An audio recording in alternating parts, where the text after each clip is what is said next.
এবার আপনারা ভালো করে খেয়াল করবেন, যারা জান্নাতে যাবে না, যারা ধরেন নিজে আমল করে জান্নাতের উপযুক্ত হতে পারলো না, আল্লাহ সবার জন্য একটা করে জান্নাত বানাইছেন, আবার জাহান্নামেও একটা করে অবস্থানের জায়গা রাখছেন।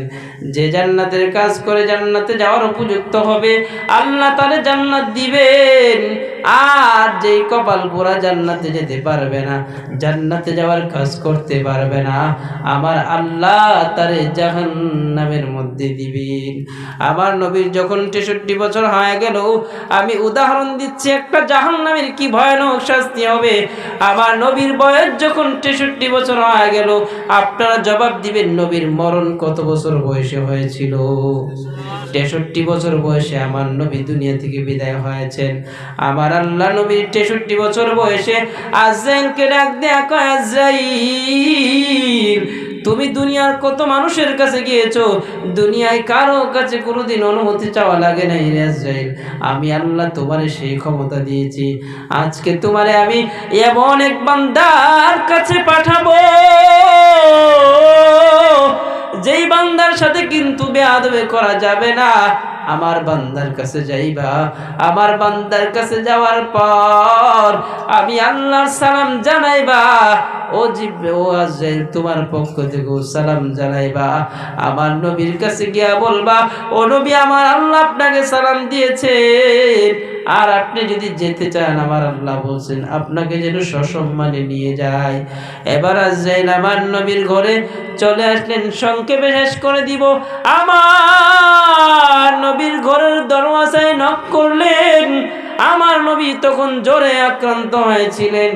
আমার নবীর পাশে বসা ছিল নবীজির কন্যা ফাতেমা রাদিয়াল্লাহু তাআলা আনহা। যেই ফাতেমারে আমার নবী বলেছিলেন, আনকিজি নাফসাকি মিনান নার, ও ফাতেমা নিজেকে জাহান্নামের আগুন থেকে বাঁচাও। আমি নবীর মেয়ে বলে কিন্তু জাহান্নামের আগুন থেকে পার পাওয়া যাবে না, এই জন্য নিজে আমল করা দরকার আছে না নাই? নবীর মেয়ে ফাতেমা রাদিয়াল্লাহু তাআলা আনহা ঘরের দরওয়াজায় যখন নক করা হলো, দরওয়াজা খুলে দেখলেন অপরিচিত একজন মানুষ দেখা যায়। বাবারে ডাক দিয়ে কয়, বাবা গো এই মানুষটারে তো চিনি না। ও বাবা কি ভয়ঙ্কর, বাবা এমন অপরিচিত মানুষ তো কোনোদিন আমাদের দরওয়াজায় আসে নাই। আল্লাহ নবী ডাক দিয়া কয়, মা এটা হলো আল্লাহর ফেরেশতা আজরাইল। ফাতেমা রাদিয়াল্লাহু তাআলা আনহা বলেন, বাবা আমার বুঝতে বাকি নাই, এ আজরাইল তো কারো বাসায় দাওয়াত খাইতে আসে না। ও বাবা আজরাইল বুঝি তোমার কাছে আগমন করেছে? বলে, মা হা আমার কাছে আগমন করেছে। আজরাইলকে দরওয়াজা খুলে দাও, তারে ঢুকতে দাও। ফাতেমা রাদিয়াল্লাহু তাআলা আনহা বলেন, না বাবা ঢুকতে দেওয়া যাবে না। আমার নবী বলেন, ফাতেমা এই আজরাইল তো এমন একজন আজরাইল, এমন ক্ষমতাধর ফেরেশতা, দুনিয়ার কারো বাসায় ঢুকতে এই আজরাইলের পারমিশন লাগে কি লাগে না? পারমিশন লাগে? আজরাইলের তো কারো বাসায় ঢুকতে পারমিশন লাগে না। এই আজরাইল আমার নবীর ঘরে ঢুকে পড়লেন। আজরাইলকে সসম্মানে দরওয়াজা খুলে দেওয়া হলো। নবীর ঘরে ঢুকে পড়লেন। আমার নবীকে ডাক দেয়া বলে, পয়গম্বর আমার আল্লাহর সালাম নিবে। ও নবী আমার, আমি জিব্রাইলের সালাম আপনার উপরে পয়গম্বর। ও নবী আমি আজরাইলকে আল্লাহ আপনার কাছে পাঠিয়েছেন, দুনিয়াতে কারো কাছে কোনোদিন অনুমতি চায় নাই। নবী আপনার কাছে অনুমতি নিয়ে প্রবেশ করেছি। ও নবী আরেকটা অনুমতি বাকি আছে, আমার আল্লাহ আমাকে আপনার কাছে পাঠিয়েছেন এই জন্য। ও পয়গম্বর আপনার কাছে যেন জানতে চাই আপনি দুনিয়ায় থাকতে চান না যেতে চান? ও নবী যদি আপনি যেতে চান তাহলে যেন আপনাকে সসম্মানে আপনার রবের কাছে নিয়ে যায়। আর যদি আপনি যেতে না চান, ও নবী আপনার হায়াত হবে ততদিন, আপনি দুনিয়ায় থাকতে চাইবেন যতদিন। সুবহানাল্লাহ। তাহলে নবীকে আল্লাহ অপশন দিয়েছেন, ও পয়গম্বর আপনার হায়াত কিন্তু 63 বছর না, ও নবী আপনার হায়াত হবে ততদিন যতদিন আপনি দুনিয়ায় থাকতে চাইবেন। এবার আমার নবী ডাক দিয়া কয়, আজরাইল আইনা আখি জিবরাইল, কোথায় আমার ভাই জিবরাইল কোথায়?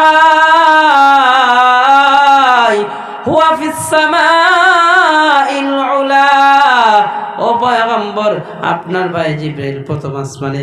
জিবরাইলকে তলব করা হলো, নবীর সামনে চলে আসলেন। নবী ডাক দিয়া কয়, জিবরাইল তাকায় দেখো তোমার সহকারী।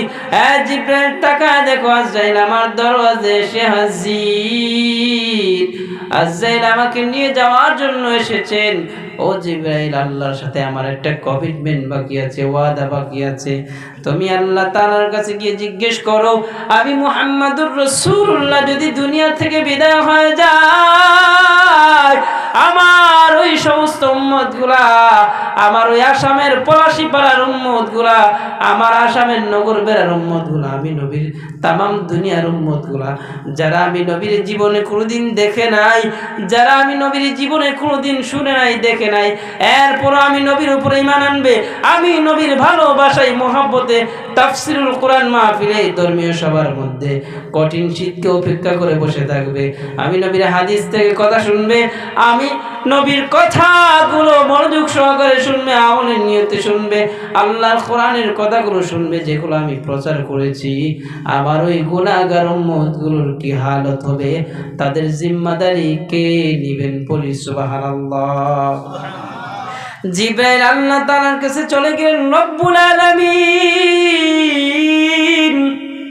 আপনার প্রিয় হাবিবের একটা আরজু, আপনার হাবিব জানতে চেয়েছেন, আপনার হাবিব যদি দুনিয়া থেকে চলে আসেন, আপনার হাবিবের উম্মতগুলোর কি হালত হবে? আমার আল্লাহ জানাই দেন, জিবরাইল যাও আমার বন্ধুরে জানাইয়া দাও, আমার বন্ধু দুনিয়া থেকে বিদায় হওয়ার পরে আমি আল্লাহ আমার বন্ধুর গুনাহগার উম্মতগুলোর জিম্মাদার হয়ে গেলাম। পড়ি সুবহানাল্লাহ। নবীকে জানানো হলো, আজরাইলকে আমার নবী অনুমতি দিলেন আর বললেন, আজরাইল যাও, আমি আর দুনিয়ায় দেরি করতে চাই না, আমি আমার রবের মুলাকাতে ধন্য হতে চাই। এবার আজরাইল আমার নবীর বুকের উপরে হাত রাখলেন। নবী আমার মনে করলেন, মনে হয় উহুদ পাহাড়টা আমার নবীর বুকের উপরে চেপে ধরে রাখা হয়েছে।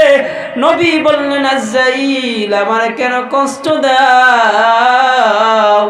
বলেন না ইয়া রাসূলুল্লাহ, ওই আল্লাহ পাকের জাত ও সিফাতের কসম করে বলি, নবী আমার আপনাকে একচুল পরিমাণ কষ্ট দেওয়া যাবে না, আমার আল্লাহ নিষেধ করেছে। নবী আমার ডাক দেয়া কয়, আজরাইল এরপরে যদি আমার এত কষ্ট হয় থাকে, তুমি বলো আমার উম্মতদের কেউ কি এত কষ্ট দিয়ে জান কবজ করবা নাকি? আজরাইল ডাক দেয়া কয়, নবী না না, যারা আপনার খাঁটি উম্মত হবে, যারা আপনি নবীরে না দেখে আপনি নবীর কথাগুলো শোনার জন্য ওই পলাশীপাড়ার যুবক ভাইদের মতো, বুড়া বাবাদের মতো, ওই পর্দার অন্তরালের মায়েদের মতো কঠিন শীতকে উপেক্ষা করে বসে থাকবে, ও নবী যারা আপনার ভালোবাসায় দাঁড়িয়ে রাখবে, ও নবী লম্বা জামা পরবে, তারা যখন দুনিয়া থেকে বিদায় হয়ে যাবে, এত আসানির সাথে আমার আল্লাহ তাদের জানটা কবজ আমার মাধ্যমে করাবেন। আমি আজরাইল এত আসানির সাথে তাদের জানটা কবজ করব। একটা বাচ্চা দুধ খেতে খেতে যেরকম ভাবে মায়ের কোলে ঘুমায় যায়, ওই রকম ভাবে তারা দুনিয়া থেকে আখিরাতে পাড়ি জমাবেন। ও নবী, আর যারা গুনাহগার হবে আপনি নবীরে মানবে না। ও নবী, যাদের পোশাক থাকবে ইসলামী কিন্তু অন্তরে নেফাকি, অন্তরে মুনাফিক, ও নবী এক কথায় যারা আপনাকে মানবে না, আপনার আদিত বিধানগুলোকে অনুসরণ করবে না, পয়গম্বর তাদের এমন কষ্ট হবে, একটা জীবন্ত খাসি যদি উল্টায়া ওই খাসিটাকে জীবন্ত যদি পা থেকে চামড়া ছিঁড়ে ফেলা হয়, ওই খাসিটার যত কষ্ট হবে তার চাইতে বেশি পরিমাণে কষ্ট হবে, পড়ি নাউজুবিল্লাহ। শুধু এখানেই শেষ না, অপরাধী বান্দারে তো কষ্ট হবে, গুনাহগার বান্দারে তো আযাব হবে, তো কষ্ট হবে। আল্লাহ তাআলা হাসরের ময়দানে যখন বিচার কার্য শুরু করবেন, জাহান্নামটারে ৭০,০০০ ফেরেশতা ওই ৭০,০০০ শিকল লাগাইয়া জাহান্নামের গলার মধ্যে বাঁধিয়া জাহান্নামটারে হাসরের ময়দানে নিয়ে আসবে। ওই এক একটা শিকলের মধ্যে ৭০,০০০ ফেরেশতা ধরে থাকবে। আর জাহান্নামে তো জোরে জোরে গর্জন দিবে, কামরূপের মুসলমান চোখটাকে বন্ধ করে ওই জাহান্নামের ভয় অন্তরে নিয়া, জান্নাত পাওয়ার আশা অন্তরে নিয়া, আল্লাহর ভয় অন্তরে নিয়া মনোযোগ সহকারে শুনবা, দিলটাকে নরম করে দিবা। আজকের এই প্রোগ্রাম থেকে যদি তোমার হৃদয়ে যদি জাহান্নামের ভয় এসে যায়, জান্নাতে যাওয়ার আশা যদি জেগে যায়, আমলের আগ্রহ যদি পয়দা হয়ে যায়, আজকের এই প্রোগ্রামটা সার্থক হয়ে যাবে।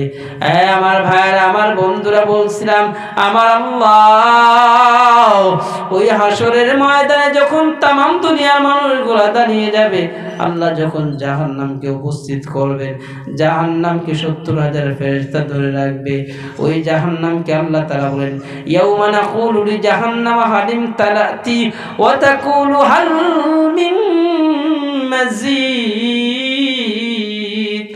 আমার আল্লাহ ওই জাহান্নামের মধ্যে কিছু জাহান্নামীদেরকে ঢেলে দিবেন। এরপরে আল্লাহ বলবেন, হালিম তালাতি, এই জাহান্নাম তোর পেট ভরছে নি? ওয়া তাকুলু হাল মিন মাজিদ। জাহান্নাম এমন জোরে গর্জন দিবে, এমন জোরে গর্জন দিবে, পুরো হাসরের ময়দানের মানুষগুলা কেঁপে থরথর হয়ে যাবে। হাসরের ময়দানের মানুষগুলা ভীত সন্তুষ্ট হয়ে যাবে। জাহান্নামের গর্জনে সবাই ভয়ে ভূকম্পিত হয়ে যাবে।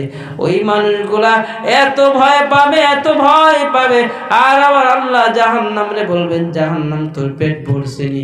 জাহান্নাম আল্লাহরে ডাক দিয়া বলবেন, ওয়া তাকুলু হাল মিন মাজিদ।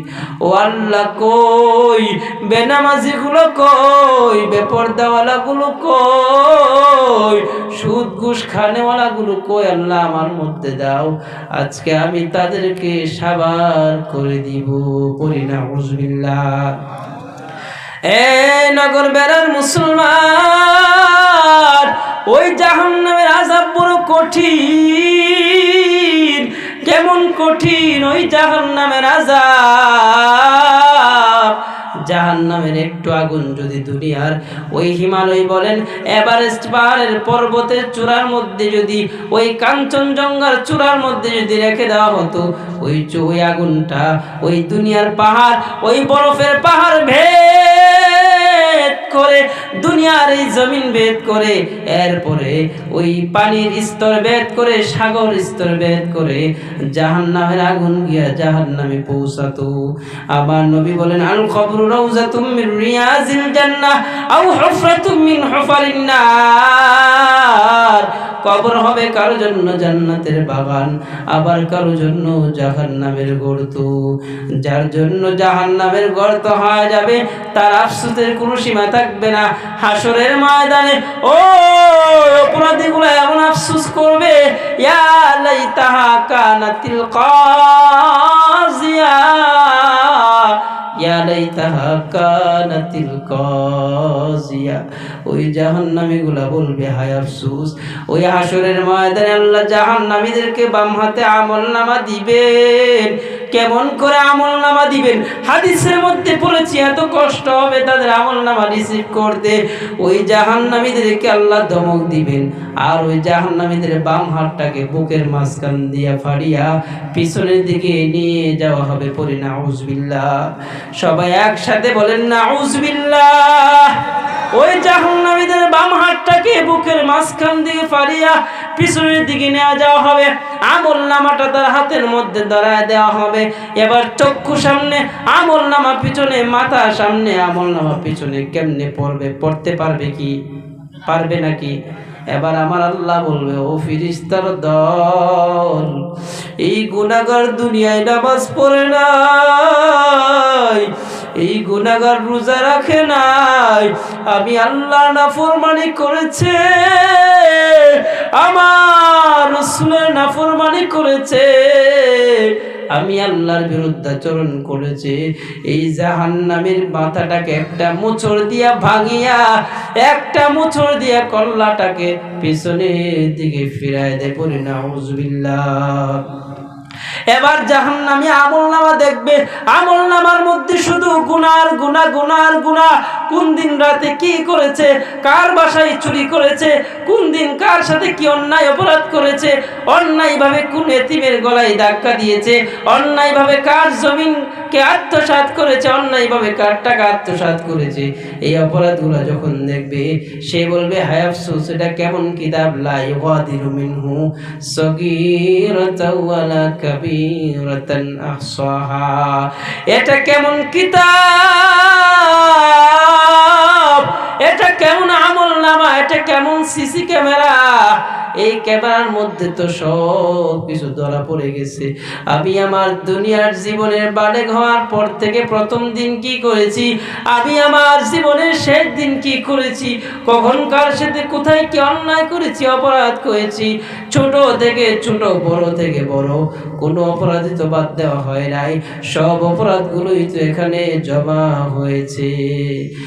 নগর বেড়ার মুসলমান, এ পর্দার অন্তরালের মা, আজকের এই বয়ান থেকে যদি আপনার হৃদয়টা নরম হয়, চোখ দিয়া যদি 2 ফোঁটা পানি বের হয়, আমার আল্লাহ আজকের এই বয়ানটাকে আমাদের নাজাতের জন্য যথেষ্ট করে দিবে। আমি বলছিলাম ওই জাহান্নামী যখন আমলনামা দেখবে, আমলনামা দেখার পরে মুখটা লুকানোর চেষ্টা করবে। অপরদিকে নেককার যখন আমলনামা পাবে ডান হাতে, দেখবে আমার আল্লাহ তারে ফার্স্ট বানায় দিয়েছেন, সে জান্নাতের মেহমান। সে আমলনামা নিয়ে একবার মায়ের কাছে যাবে, একবার বাবার কাছে যাবে, একবার বন্ধুদের কাছে যাবে, আর বলবে দেখ আবার আল্লাহ আমারে খুশি করে দিয়েছে, আবার আল্লাহ আমাকে জান্নাতি বানায় দিয়েছে। দুনিয়ায় যেরকম ভাবে রেজাল্ট ভালো হলে বন্ধুদেরকে নাস্তা করায়, বন্ধুদেরকে গিয়া দেখায়, দেখ আত্মীয় স্বজনকে গিয়া দেখায়, দেখো আমার রেজাল্ট কত ভালো হয়েছে। আর রেজাল্ট যদি খারাপ হয়, ঘর থেকে বের হয় না, কান্না করে করে চোখের পানিতে বুক ভাসায় দেয়। এরকম ভাবে হাসরের ময়দানে আল্লাহ যখন অপরাধীর আমলনামা দিবেন বাম হাতে, ওই অপরাধী 9টা আফসোস করবে, 9টা আফসোস করবে, কারো কাছে যাবে না। সে মনে করবে হায় আফসোস, আজকে যদি এই মাটির মধ্যে আমি ঢুকে যেতে পারতাম। আল্লাহ কোরআনে তাদের আফসোসের কথাগুলো বয়ান করেছেন। সে বলবে ইয়া লাইতাহা কানাতিল কাজিয়া, হায় আমার কপাল পোড়া, হায় আমার আফসোস। ইয়া লাইতাহা কানাতিল কাজিয়া, যদি আজকে আমার আমলনামা দেওয়া না হতো, কতই না ভালো হতো। আজকে যদি আমার আমলনামা দেওয়া না হতো, ইয়া লাইতানি কুনতু তুরাবা, হায় আজকে যদি মাটি হয়ে যেতে পারতাম। তার পায়ের নিচে মাটিকে লক্ষ্য করে বলবে মাটি তুই ফেরে যা। যদি এই মাটি ফেরে যেত, জাহান্নাম ওই মাটির নিচে লুকাতো, ওই জাহান্নামী মাটির নিচে লুকানোর চেষ্টা করতো। এই অন্তরালের মা, আমার সামনে উপবিষ্ট যুব বৃদ্ধ বাবাজি, ওই জাহান্নামের আগুনকে আমরা সহ্য করতে পারবো নাকি? যদি ওই জাহান্নামের আগুন সহ্য করতে না পারি, আজকে এই প্রোগ্রাম থেকে ওয়াদা করে যেতে হবে, আজকের এই প্রোগ্রাম থেকে পাক্কা ওয়াদা করে যেতে হবে, সামনে থেকে কোনোদিন নামাজ কাজা করব না। ওয়াদা করা যাবে কি ইনশাআল্লাহ? নবীর সাহাবী উসমান, যে উসমানের ব্যাপারে আল্লাহর নবী বলছেন জিন্নুরাইন, যে উসমানের ব্যাপারে আমার নবী বলছেন আবু বকর ফিল জান্নাহ, ওমর ফিল জান্নাহ, উসমান ফিল জান্নাহ, আমার নবী 3 নম্বরে উসমানের নাম উল্লেখ করেছেন। আর বলছেন আমার এই সাহাবী দুনিয়ায় থাকতে আমার আল্লাহ তারে জান্নাতের সার্টিফিকেট দিয়েছেন। ওই উসমান রাদিয়াল্লাহু তাআলা কবরের সামন দিয়া যখন যাইতেন, কবরের পারের মধ্যে যখন যাইতেন, উসমান রাদিয়াল্লাহু তাআলা আনহু কান্না করে চোখের পানিতে বুক বাসায় দিতেন। সাহাবায়ে কেরাম জিজ্ঞেস করতেন, আরে উসমান কি ব্যাপার? নবীর দরবারে যখন থাকি, আমরাও থাকি, তুমিও থাকো, নবী তো জাহান্নামের বয়ান করেন, কই তখন তো কান্না করো না, তখন তো কান্না আসে না রে উসমান, এখন কেন কান্না করো? উসমান বলে, এ দুনিয়ার সাহাবায়ে কেরাম, এ নবীর সাহাবী, শুনে নাও, আমার নবী বলছেন পরকালের প্রথম ঘাঁটি হচ্ছে কবর। আমি উসমান জানি না আমার ওই কবরে কেমন আচরণ করা হবে। আমি উসমান যদি কবরে আটকায়া যায়, ওই হাসরের ময়দান আমার জন্য বড় কঠিন হবে, ওই পুলসিরাতের পুল আমার জন্য বড় কঠিন হবে। এই জন্য আমি কান্না করি, আমার আল্লাহ যেন কবরে আমার সাথে ভালো ব্যবহার করেন, আমার আল্লাহ যেন কবরে আমাকে নাজাত দান করেন। যদি আমি ওই কবরের আযাব থেকে নাজাত পেতে পারি, তাহলে আমার আল্লাহ আমাকে পরকালের সবগুলো ঘাটি সহজ করে পার করে দিবেন। এবার আপনারা আমাকে জবাব দেন, জান্নাতের সার্টিফিকেট প্রাপ্ত, জান্নাতের সার্টিফিকেট প্রাপ্ত 3 নম্বর সাহাবী উসমান, যে উসমানের কাছে আমার নবী 2 জন মেয়ে বিয়ে দিয়েছেন, ওই উসমান রাদিয়াল্লাহু তাআলা যদি কান্না করেন, আমাদেরকে ওই জাহান্নামের ভয়ে কান্না করার দরকার আছে না নাই? ওই জাহান্নাম থেকে বাঁচার আমল করার দরকার আছে না নাই? যেই জান্নাতের মধ্যে 1,40,000 প্লেট নাস্তা করাবে, ওই জান্নাতে যাওয়ার দরকার আছে কি নাই? এবার 2টা হাত উঠে আল্লাহকে দেখায় দেন, 2টা হাত উঠান। আমরা কারা কারা জান্নাতে যেতে চাই? ওই জাহান্নামের আযাব থেকে আমরা কারা কারা বাঁচতে চাই? হাত উঠান। আল্লাহ তাআলা আমাদেরকে বাঁচার তৌফিক দেন, পড়েন আমিন।